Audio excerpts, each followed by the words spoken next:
Right off the bat, I want to thank everybody. I know I'm the only person standing between drinks, so I will try to do my best to speed things through.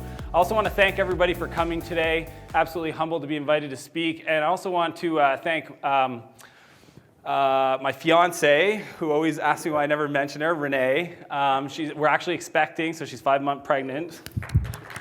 Thank you. Exactly. I was going to say I'm not a virgin, but I was like, which picture is she going to allow me to put on my slides? So I'm Canadian. Anybody that meets me within the first few seconds, I usually drop that in. I don't have an accent like a lot of the Canadians, but I will say quite a bit in a boot. I've been doing startups pretty much since I was 19. I'm on to my 5th company, Clarity. Prior to that, I did a web hosting company, so much like Heaton, I learned a lesson there, don't start a web hosting company. I then did a vacation travel site. Lesson I learned there was think bigger. It was actually called AtlanticVacations.com, which was the region I was from. And then in 2004, I was fortunate enough to start a company called Spheric Technologies that focused on enterprise social applications. And it was kind of like a consulting company with a product. And over 4 years, we grew it by 150+% to 30 employees, and then we got acquired in 2008. That was an awesome year. It happened right before the crash. Some people asked me if I was like, I saw the market and I knew it was going to happen. I had no clue whatsoever. It was definitely luck. But that year, I decided to move to San Francisco and see if any of my crazy ideas would actually hold water with some of the smartest technology entrepreneurs in the world. And in 2009, I started a company called Flowtown, which I'll talk more about. Had a great ride with that. We actually got acquired last October. And then 2 months into that, I realized that I wasn't living my passion. And earlier, they were talking about Steve Jobs, and it was really around that time where when Steve Jobs passed away, and I asked myself, like, am I working on my most meaningful, impactful stuff? And we haven't announced yet, but I'm working on a new startup called Clarity. And the high level is Clarity is the easiest way to give and get advice. I believe the best advice you can get are from people that have been successful in the thing you're about to do for the first time, not turning to your parents, your coworkers, or your friends, because at the end of the day, they don't want you to screw up, so they're always going to let you play safe. So that's Clarity. So the clicker's not working. So the Flowtown evolution. Flowtown actually has quite a long history that's relevant to the growth hacking and kind of how we made it work. In the first few days, I had a co-founder called Ethan. Ethan was 23 when we started the company. He's now only like 26, so he's not that old.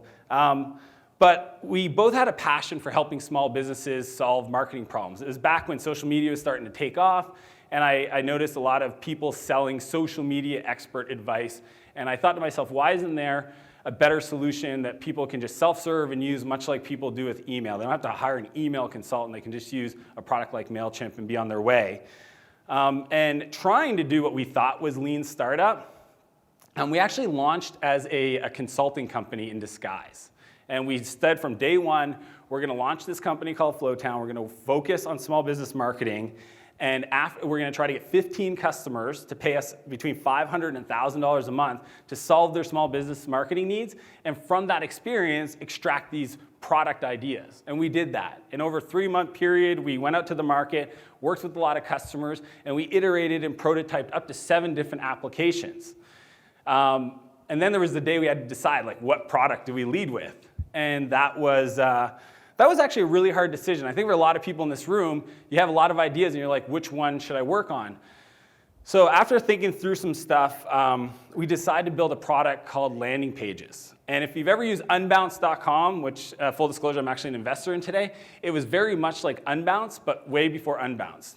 And we worked on it for 2 months. So we actually fired all of our customers. So blog like, thanks for coming out. We transitioned them all off to other people that could help them in those specific areas that we worked with. And then we worked on the product, and then we launched. And we were pumped. We thought for sure, like, finally we got this great idea. We're going to put it out in the market. And we worked our ass off to get registered users. And we got up to 400 subscribers to this product and not one paying customer.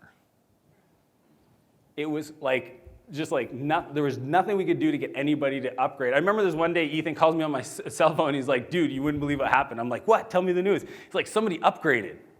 I was like, what's his name? He's like, this guy VK from India. I was like, yes. I was like, what's he selling? He's like, oh, some spammy acai berry thing. I was like, crap, right? I was hoping it was a small business owner. It wasn't.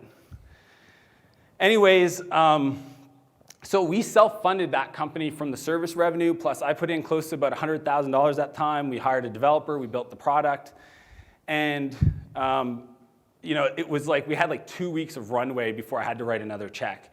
And I went to Ethan's house and went to his kitchen. I was like, what are we gonna do? Like, clearly this product's not working. We gotta figure it out. And he's like, I don't know. And we had built these other prototypes. And I'm like, well, the one lesson I've learned is try to solve the problem that you have. And I just asked him, like, what tools do you use every day? He goes, well, I actually use Hedwig. And Hedwig was a product that lets you put an email address in and get all the social and demographic data for that email. And I was using it every day because I was doing biz dev. And Ethan was using it every day because he was doing customer support. And here we are both using this product, and I had no clue that he was using it. And I was like, well, let's change this around. How can we figure out what we should build without actually going to market? And that's when we actually sat down and really studied Eric Ries and Steve Blank's stuff on lean startup and customer development. And we built essentially product screenshots, high fidelity product screenshots, and we went out to our friends in the market and said, hey, here's what we're thinking of building. And essentially the idea was really simple. Give us an email or connect it to your sign up form, and we'll actually let you set up notifications for when somebody important signed up. Because we can go from an email to Twitter, and then from Twitter to Clout, and tell you if somebody with a Clout score of above 40 signed up, so you could actually reach out to them personally. And we pre-sold that to 20 people. Then we built a landing page that took that concept a bit further, still didn't build a whole lot of the product, and that landing page let people upload a bunch of emails, and then we tell them how much it was, and then had an option to pay. We just charged 5 cents an email, and we sent it to 100 people, and we saw how many people signed up. We actually got 25% conversion to people that would pay. And then we opened up that further. And eventually, we decided to invite every of our other users to that product, and things took off, right? But there was a 7-month period where we were working. We had no clue what we were doing. We thought we had the right product. We put it out there. It didn't work. And we just kind of retooled. And this is vanity metrics, but we ended up doing in 2 months, we got to break even. We're doing $20,000 a month in revenue in 2 months. And this is what the growth curve looked like. Right? And there's a quote that I like to use, which is often wrong, never in doubt. Right? And this is great for men telling their wives, because at the end of the day, I knew that there was something there, and maybe I was going to be wrong, but I was never doubtful that we would figure it out. And within a few weeks after we got to our $20,000 a month in revenue, we actually raised $750,000. We grew the business by 33% month over month for 11 months, getting almost to $100,000 a month in revenue. Our VCs were happy and all that stuff, and then we got shut down. Facebook changed their terms of service in some of the ways we were aggregating the data, and they called us up and said, you have 2 months to stop doing what you're doing. Right? There were some other bad actors in the market working on stuff, and essentially we got wrapped up in it. So we went back to the whiteboard. And the reason I tell you guys this is because I went through that process several times in one company. So we went to the whiteboard, came up with 3 ideas we were passionate about, worked on them. One product was called Timely. Another product was called Spider-Man, which was for social aggregation and content.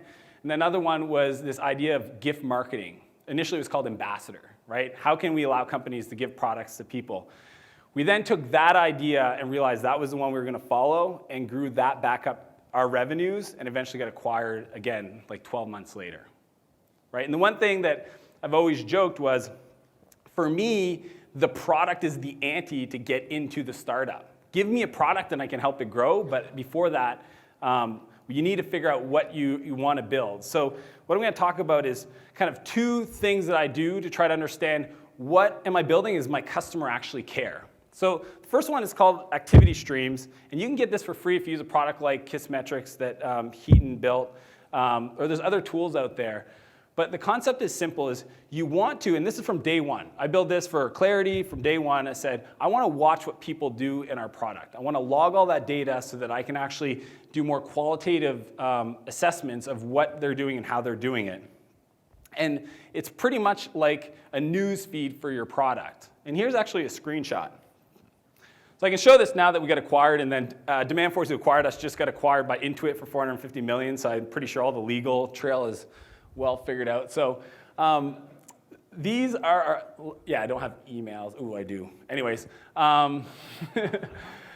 these are the users for a product we built called Timely.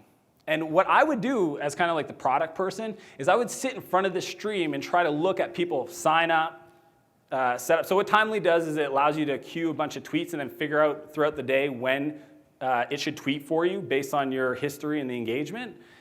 And so I was looking at this, and we were tracking our metrics, and I'll talk about that. But I realized that people would sign up, but they would not schedule a tweet. And I was like, well, I don't get it. Here's a qualified user, goes to the site, signs up, so they obviously know what we do and think that they want to solve that problem, connects their Twitter account, but then they never schedule a tweet. So because we log their emails, the best part of an activity stream is I just click the email and I would email them. Say, hey, John, I noticed you signed up, but you didn't tweet. And he's like, yeah, man, I love Timely. Have you ever had people say that? Like they use your product once, they love you, but they don't use it? Or even the better one is the ones that have never used it but still love you? I mean, we live in a wild world, but I asked, I was like, why didn't you tweet? And this is, users will say this and they're deceiving.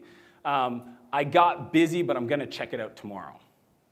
That means that there's something, you didn't solve enough pain or make the flow fluid enough. And as I sent out these emails, over a dozen emails, I realized that they wanted the solution, but they actually didn't have anything to say at the time. They didn't have anything to share. So I brainstormed for a bit, and I thought, what's the most universal thing that you can give somebody to tweet? And I thought it was quotes. So with one feature change, we had like a 7% activation to tweet. We got up to 60 to 70% by adding one feature, which was as soon as they logged in, we would suggest these 10 quotes that they could add to their queue. And that got them tweeting. And to me, having the ability to understand what users are doing and how they're being successful through your product is the first thing you should be looking at to understand if you're actually adding value or creating a must-have product.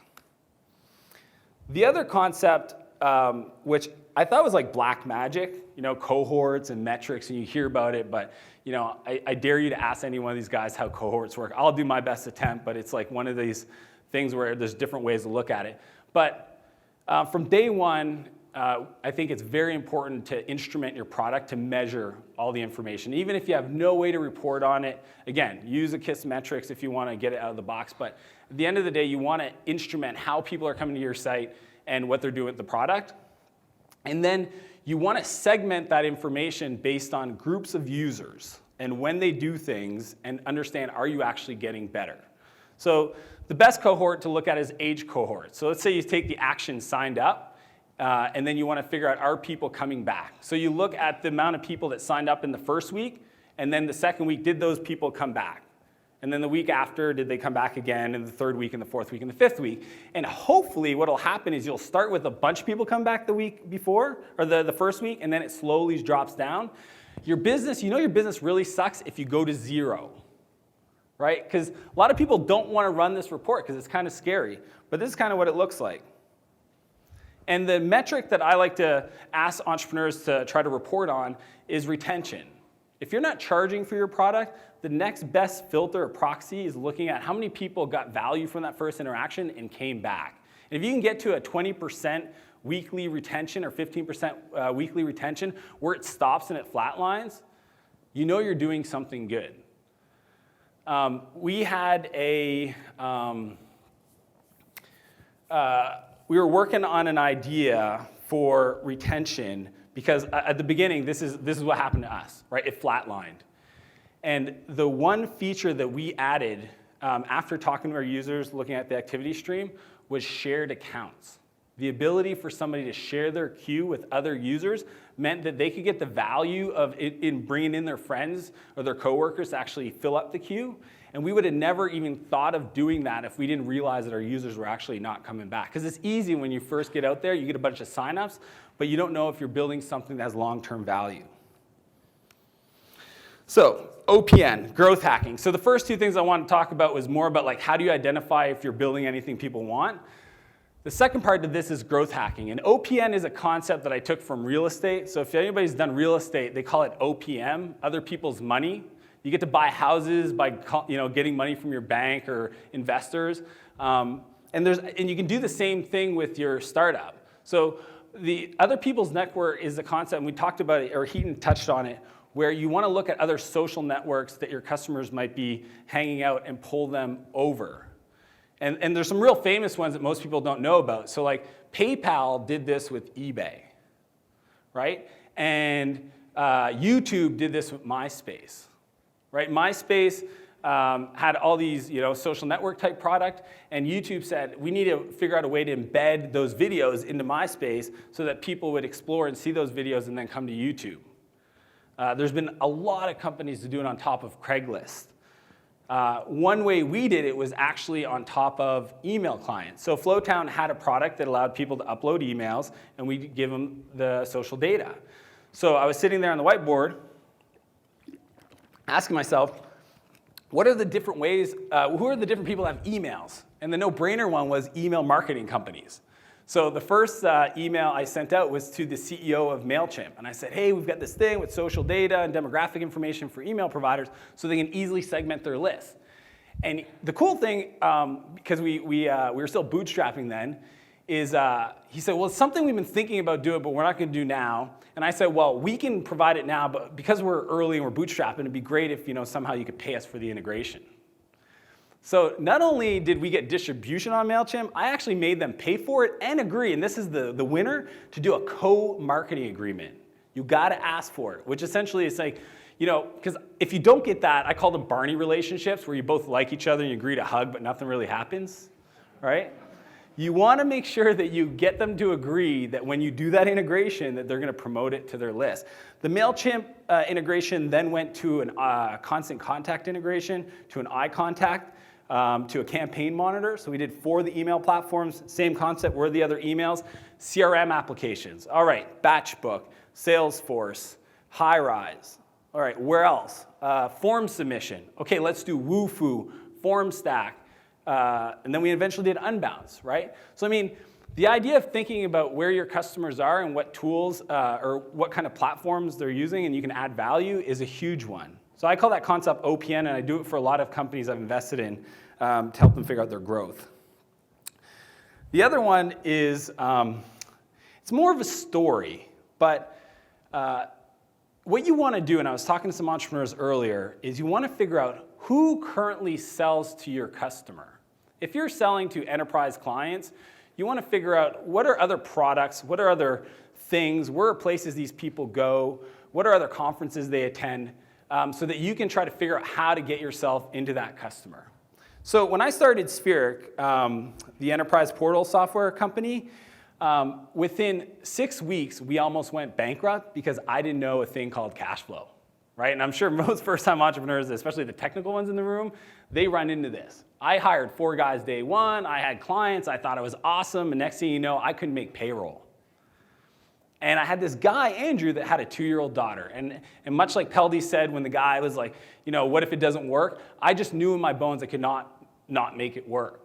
And what I did is I started thinking about, what do these people do before they spend millions of dollars on this enterprise software that we're specialists in? What do they do that we can figure out? And my friend Bob told me a story about the #1 stationary sales guy.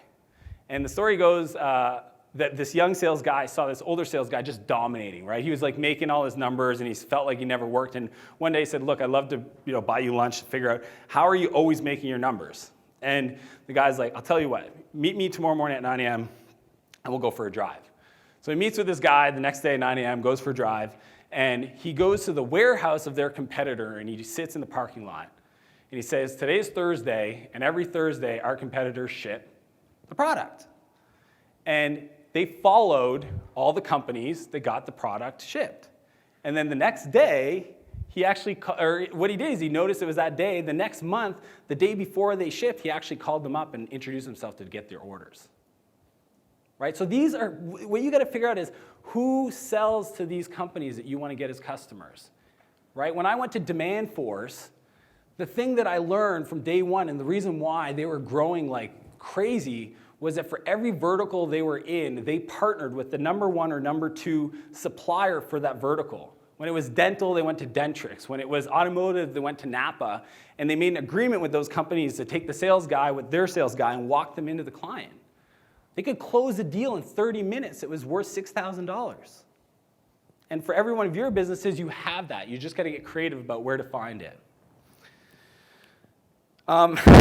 Sorry. This is actually a picture of my brother. And when I took this picture, the first thing my brother said was, "Don't you ever show it to anybody."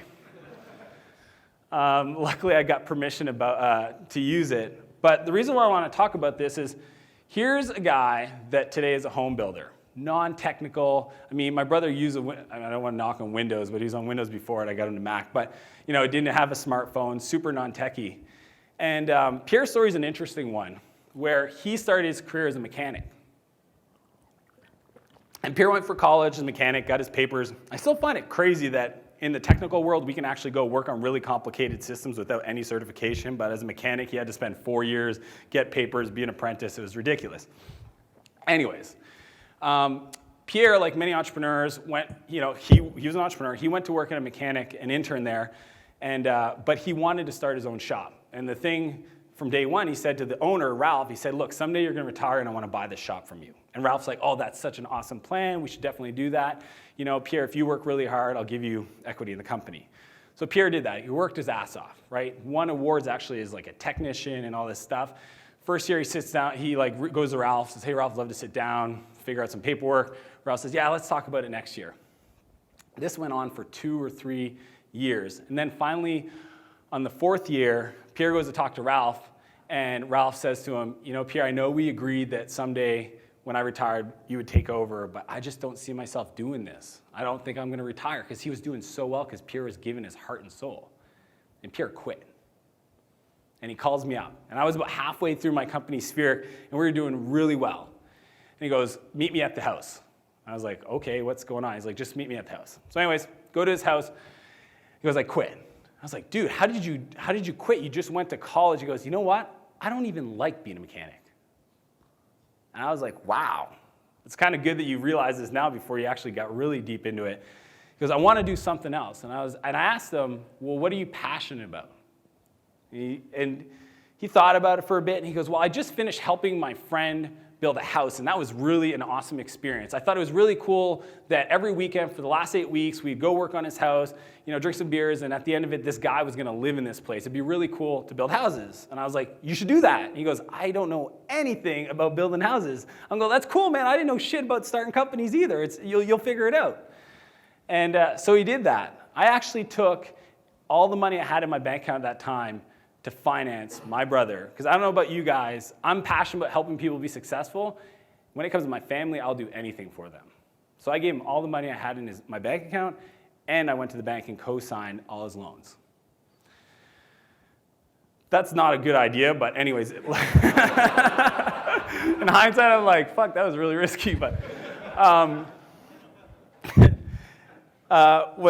what ended up happening is Pierre, like many entrepreneurs, wanted to compete on price. And so he decided he was going to build the best house for the cheapest money. And he went and he did that. And he built 2 houses.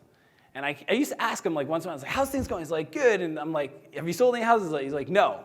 I'm like, "Okay."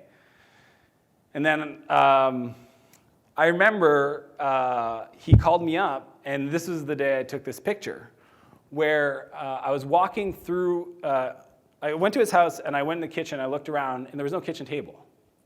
I thought, this is weird. I was like screaming, "Hey, Pierre, where's your kitchen table, man?" He's like, "I don't want to talk about it. I'm in my office." I was like, "All right." So I walked down into the living room, and I look around. There's no TV. There's no couches. I was like, "Hey, Pierre, I think somebody stole all your shit." He's like, "I don't want to talk about it. Just come to my office." So I go down the hallway and start walking down this way, and I look in his room. Nothing in his room except an air mattress and a sleeping bag. And I could see Pierre, and that's when I took out my camera, because look at him. He's like smiling, but he's fucking stressed out. I was like, "Dude, where's all your stuff?" He goes, "Man, I didn't want to tell you, but we haven't sold one house, and we're about to go under. And somebody, a real estate agent, told him that if he staged the houses, he might actually sell them faster. He took everything from his own house and moved it into one of the units. That was honestly the day I realized that no matter what, I went into business with a guy that was going to make it work. So I sat down with him and I was like, Pierre, I don't know anything about building houses, but I know about building businesses. Let's talk about it. And we went through the same process I just talked to you guys about lean startup. I mean, the problem with Pierre is that he built a house that in the industry, it's called having no curb appeal. And I don't care who you are and what price you're selling that house for. If it looks like this, this is the house. No dude is gonna buy a house where his wife is not happy. Women make the decision.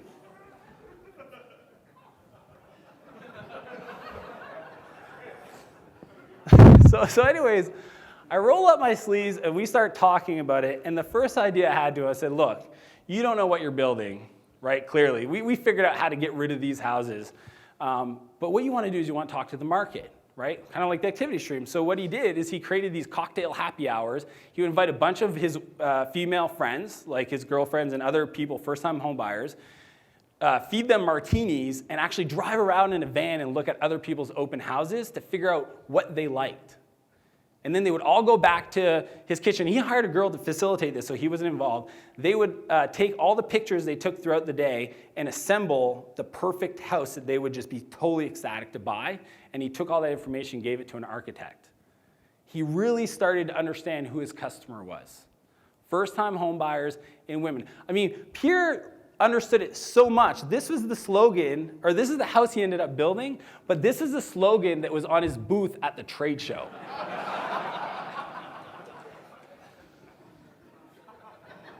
I mean, people that, like, guys would walk by the booth and see it, and like the woman would hit her husband, and she's like, oh, and he was like, oh, I don't like that guy, right? Like, people in the industry. I come from a town of 100,000 people. Other home builders, Pierre. I mean, just to give you an idea, things turned around so good. On average, most home builders in America build 4 homes per year, right? And that's everything from the guy that builds one for millions of dollars to the big national chains. In his first year, after he figured it out, he built 16. Right? Pierre got it so good when we started talking about different ways to engage with the customers. He ended up doing things. Instead of giving away bottles of wine, he thought, well, my customers just bought their first home, and it's the largest transaction financially they'll probably make for their whole life. Let's keep them going. And he said, and he bought 2 tickets for the wife and the man to jump out of a plane on the day of the closing. Right? And you know what's cool is most of them never redeemed it, but holy shit did they tell everybody. Honey, you gonna do it? I don't know, I'll watch you do it. Well, you can go with Bob. And he's like, so word of mouth was crazy. They did a thing for charity, Run for the Cure, right? Where they put pink mustaches on the front of all their trucks and drove around the city and raised thousands of dollars for Run for the Cure. He even thought, well, what's the other pain points that people have when they build a first-time house? Is like, where the hell is my contractor? If you've ever built a house yourself, and I just went through the process, and my brother built the house, obviously. You want to know where they're at and what they're doing. He put GPS tracking in all of the trucks with a video camera that you could click through. If you go to his site, you can click through. It's called Where's My Contractor? He really, really figured it out. And he's now building over 100 homes a year. This is only 5 years later, right? Won awards. But the thing he did, I mean, just understanding this customer, he realized one day when he was watching, they were working on a new subdivision, that the customer from day one, when all there was a foundation and a hole in the ground, would drive up every night to watch that hole get built more. Like, seriously, I don't know. I've got other stuff to do, but every night he'd watch these people drive up. So he said, well, why don't I just take pictures of the process, watermark them with our logo, and email them on a weekly basis, and then they could share it. I mean, you wouldn't believe the amount of social sharing that's going on with pictures that he takes watermarks and gives to his customers, and how excited they are to get those emails every week. So the lesson is just like, figure out what your customers, who they are, what they're doing, and then try to figure out what's important to them and make that part of your core ethos of your company. You know, the last thing I want to talk about, I could have went really deep on all the technical stuff about growth, but when I look at my history and success I've had as an entrepreneur, as an investor, doing a bootstrap company that grew to 30 people, to doing now 2 venture-backed companies, I realized that there's really this truth about success. And there's a story, and maybe you've heard it before. I'm not going to share anything new, but there's this young man that wants to be wealthy, and he goes to the local guru, and he says, I want to learn from you. I want you to teach me how you've been successful. And the guru is like, you want to learn from me? He's like, yeah, teach me your ways. I want to be wealthy. And he goes, if you want to learn how to be successful, meet me tomorrow morning at 4 a.m. at the beach. And the kid's like, what are you talking about? I don't want to learn how to be a lifeguard. I want to learn how to be successful. He's like, if you want to be successful, meet me tomorrow morning, 4 a.m. on the beach. So the next day, the kid shows up in a suit, right, getting ready to learn from this guru business guy.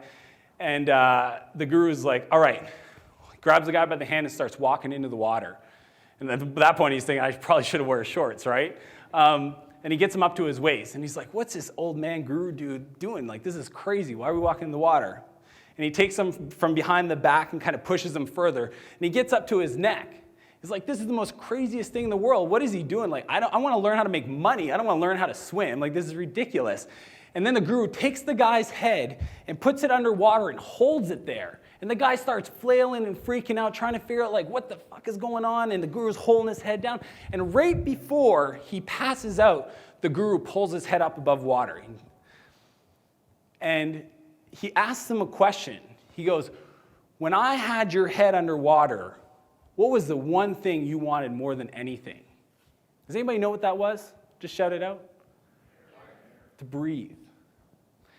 And he says to the kid, when you want to succeed as much as you want to breathe, you will have success. I don't know if anybody in this room has asthma, but if you've ever had an asthma attack and you're wheezing and you're really trying to get a breath of air, you don't care about parties, you don't care about lost, you don't care about what your friends are up to. You want to friggin' get a breath. And a lot of entrepreneurs I meet want to be successful, but they would rather do anything else but be successful. I know guys that would rather sleep than to succeed. Anybody that's had success, Peldy talked about it. There will be nights where you only get 5 hours, 4 hours, 3 hours of sleep. There'll be nights that you don't even go to bed. And I know there's people in this room where you would rather eat. I know that I've gone moments where I forgot to eat because I'm heads down and I want to succeed because I know there's a moment and an opportunity that if I don't execute, it's going to be gone. And there's a quote that I read this morning that paraphrases everything on that story is from Michelangelo. And he said, if you only knew the amount of work that went into this painting, you wouldn't call it genius. So I wanted to leave you guys with that message because it's probably more important than all the other stuff, is just make sure that you really want this.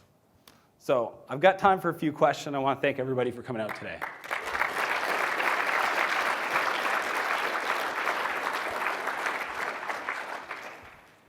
All right. Questions?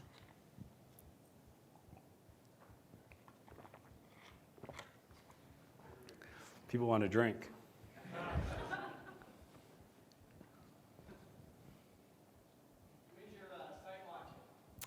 So great, appreciate the question.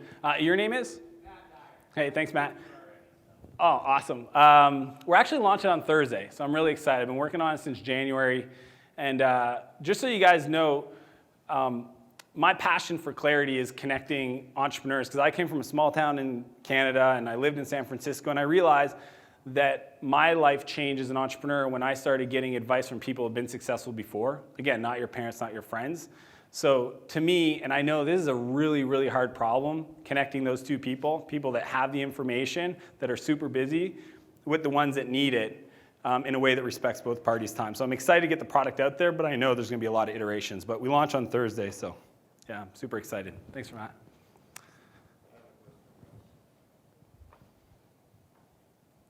So one question that I've been meaning to ask you is that I always bring you up as an example of someone who does the lean stuff for real. And like, I heard you maybe LessConf where you had everybody check in and it went live immediately and you had automated rollback based on metrics. That stuff seems very fancy. And how much work is that really? I mean, it seems like you start off instrumented as you write the code, you write the instrumentation code as well. But how much more time does that take? So that's a great question, Peldy.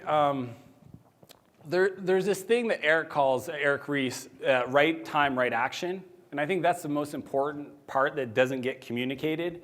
And yes, I think automated deployments and rollbacks based on metrics is something you could aspire to, but you should not do that day one. I mean, day one, we do the activity stream, we do the cohort metrics, we do customer interviews, we do surveys, and we do continuous integration, but maybe we don't deploy. So right now, we don't do the automated deployment for clarity, but we do have a build server that runs all the unit tests, and then if something fails, the team gets notified. So it's kind of like you want to figure out the right action at the right time based on where you're at. Because the truth is I've done this so many times that I just assume I'm going to be wrong, right? And that's people are like, well, how can you say as an entrepreneur? It's like, I believe in myself in the process, but I'm just going to assume that maybe I'm wrong on the idea so that I'm humble and open to figuring out what is the right solution to that. So at that point when we were talking about Flowtown, we were like into the product and we needed that to move faster. But thanks for the question. Do you have a follow-up? Something I read on the In-Flight magazine on the way here. Always learn new stuff from it. This business guy who was doing customer development just by taking a competitor's marketing material and showing it to potential customers, saying, hey, would you buy this if it had a little angle, which was his angle? So he spent zero on, he just took their website and said, okay, forget the name, it's going to be my name. Plus, we're going to do this. I thought it was brilliant. It's like other people's marketing stuff. Yeah, there's actually two techniques that I use. One is from competitors is open forums, user voice, get satisfaction. Any open forum that your competitors have, go read the issues that the customers have because that's where you're going to find your opportunities to get a wedge in the market. And really that's what you need. You want to focus on a wedge and get that. So I use my competitors' information for that. And then the other thing we did is for Timely, because we knew it was scheduling, we asked ourselves, what are the other Twitter tools in the market that do scheduling? And let's approach customers that use those products using targeted Facebook ads and actually survey them to see if automating when it goes out is something they would want to bolt on to the scheduling. Again, I think those are great ideas because it's called like hyper customer development. It's like the fastest way to fast track it. But yeah, good. Thanks for that question, Peldy. Yeah. So if you're working with an entrepreneur that you realize, okay, they need to do cohort analysis, how do you, kind of right now for my sake, can you explain to them what it is and why they need it, and what other resources would you recommend for someone to learn it, to really get good at understanding that realm of stuff? Yeah, so I still can't figure out a better way to explain how to think about it, but it's really just the concept of how do you know you're getting better, right? I think a lot of people, they have like intuition, right? It's kind of like the art of the science. They're really good artists. That's why before, people have been doing lean startup concepts for years. That's why there's been successful, but they didn't know how or why they were doing it. To me, the cohort stuff is really just groups of users and then actions they've done over time and segmenting them out that way so that like people that signed up the first week, they're doing the same action, but how are they different than people the second week? Because you're improving your software, you're improving your marketing pages, you're improving the product. So are those improvements actually having an effect, or are they actually making it worse? I seen a company change their homepage and it actually screwed up their signups, but because they weren't like paying attention, they never looked at it. So other tools, company called Tatango that's doing it. Honestly, Kissmetrics is the best one to do it out of the box. And if you want to do it yourself, I can send you some code that I've written that makes it work. But at the end, the first thing to do is log everything, all the data. Because if you don't have the data, you can't actually go regression. And then you have to like wait for the data. Thanks for the question. Anyways, I'm going to let everybody get out tonight. Thanks again for coming today.